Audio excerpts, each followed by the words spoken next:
Hello everyone, আমি Emdadul. Welcome to our channel.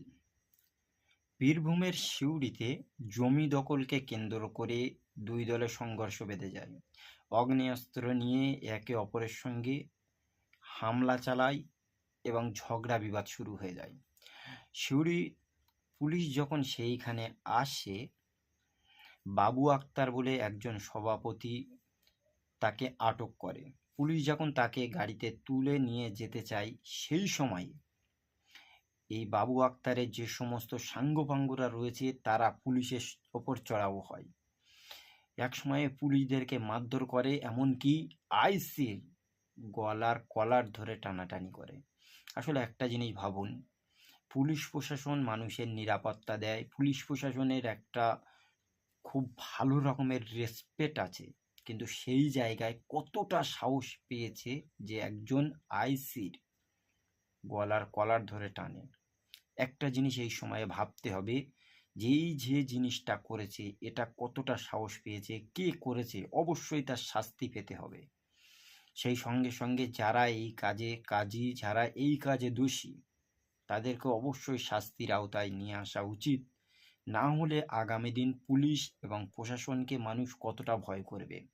আমরা জানি, যখন মানুষ পুরো সর্বশেষ হয়ে যায় তখন তারা আশ্রয় নেয় পুলিশ এবং প্রশাসনের কাছে, আইনের আশ্রয় নেয়। কিন্তু এই রাজ্যে জমিকে বিবাদ করে যখন ঝগড়া এবং মারপিট, সে জায়গায় আগ্নেয়াস্ত্র নিয়ে একে অপরের উপরে চড়াও, সেখানে পুলিশ এসে যখন বাধা দেয়, আগ্নেয়াস্ত্র ছিনিয়ে নেয়, একজনকে গ্রেপ্তার করে গাড়িতে তুলতে যায়, সেরকম সিচুয়েশনে আইসির কলারে হাত কে দিয়েছে? হাত এই যে সভাপতি, তার একজন সাঙ্গপাঙ্গ। কতটা তাদের সাহস একবার চিন্তা করে দেখুন। পুলিশ এবং প্রশাসনকে কিভাবে তারা ব্যবহার করছে, পুলিশ এবং প্রশাসনকে কি মনে করছে এই সময়ে তারা।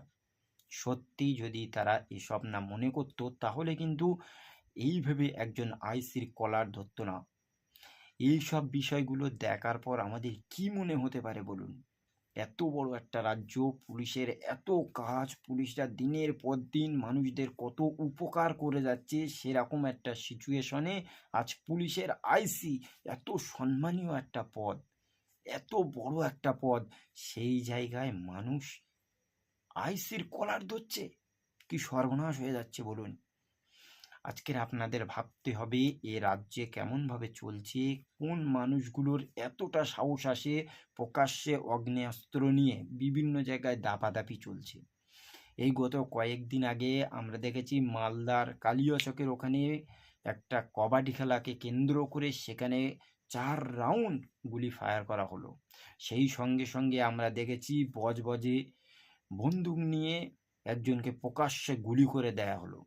সেই সঙ্গে সঙ্গে আজকের আবার আমরা বীরভূমের সিউড়িতে দেখতে পেয়েছি জমিকে বিবাদ করে আগ্নেয়াস্ত্র নিয়ে প্রকাশ্যে দাপাদাপি, পুলিশের সঙ্গে ধস্তাধস্তি, পুলিশের কলাহাট পর্যন্ত ধরে নিয়েছে, তাও আইসির। তাহলে বলুন, রাজ্যে বিভিন্ন জায়গায় থেকে আগ্নেয়াস্ত্র আসছে কোথায় থেকে? এত আগ্নেয়াস্ত্র দিচ্ছে কারা? এত আগ্নেয়াস্ত্র ছিল কোথায়? পুলিশ প্রশাসন এগুলো কিসের জন্য দেখে না? পুরো রাজ্যে যেদিকে চাওয়া হচ্ছে সেই দিকে আগ্নেয়াস্ত্র, এইরকম একটা সিচুয়েশন কেন এসেছে? আজকের আপনাদের ভাবতে হবে, দুই গোষ্ঠীর কোন্দলে সেখানে বন্দুক চলে আসছে, আগ্নেয়াস্ত্র আসছে। বজবজে একই জিনিস আমরা দেখতে পেয়েছি, একজনকে প্রকাশ্যে গুলি করে দেয়া হয়েছে। এবং মালদার কালিয়াচকে সেখানে আমরা কি দেখেছি? বন্দুক নিয়ে 4 রাউন্ড গুলি করার পর তারপর কাবাডি খেলা শুরু করছে। তাহলে এরকম যদি একটা রাজ্য থাকে, মানুষ কিভাবে নিরাপত্তা আছে, কিভাবে তারা চিন্তিত থাকবে না, একবার আপনাদের বুঝতে হবে। আসলে এই রাজ্যে কি চলছে, পুলিশ প্রশাসনের রেসপেক্ট কোথায়, মানুষদের নিরাপত্তা কোথায়, সেগুলো জিজ্ঞাসা করবে কারা, সেগুলো বলবে কারা? আজকের যেদিকে চাইছি নিউজ চ্যানেল, সোশ্যাল মিডিয়া, শুধুমাত্র দাপাদাপি, শুধুমাত্র ঝগড়া বিবাদ, সেরকম একটা সিচুয়েশনে আগ্নেয়াস্ত্র হাতে হাতে ঘুরে বেড়াচ্ছে। এত আগ্নেয়াস্ত্র আসছে কোথায় থেকে, কোথায় পাচ্ছে, কোথায় এর কারখানা, কিভাবে এরা সাপ্লাই দিচ্ছে, সেগুলো অবশ্যই জানাবোঝা করার দরকার। আর পুলিশ প্রশাসনের এই সময় অবশ্যই অ্যাক্টিভ ভূমিকা পালন করা দরকার এই রাজ্যের মানুষদের নিরাপত্তা দেওয়ার জন্য। যে সমস্ত আগ্নেয়াস্ত্র দেখা যাচ্ছে তাদের কঠোর কঠোর আইনে সাজা দেয়া এবং কোথায় পাচ্ছে তাদের মূল যে চক্র আছে সেগুলোকে তুলে অবশ্যই সেই জায়গাটাকে নির্মূল করতে হবে।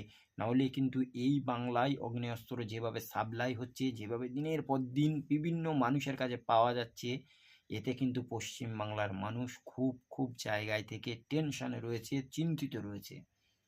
সুতরাং পুলিশ প্রশাসনকে অবশ্যই অবশ্যই এই জায়গায় কড়া পদক্ষেপ নিতেই হবে।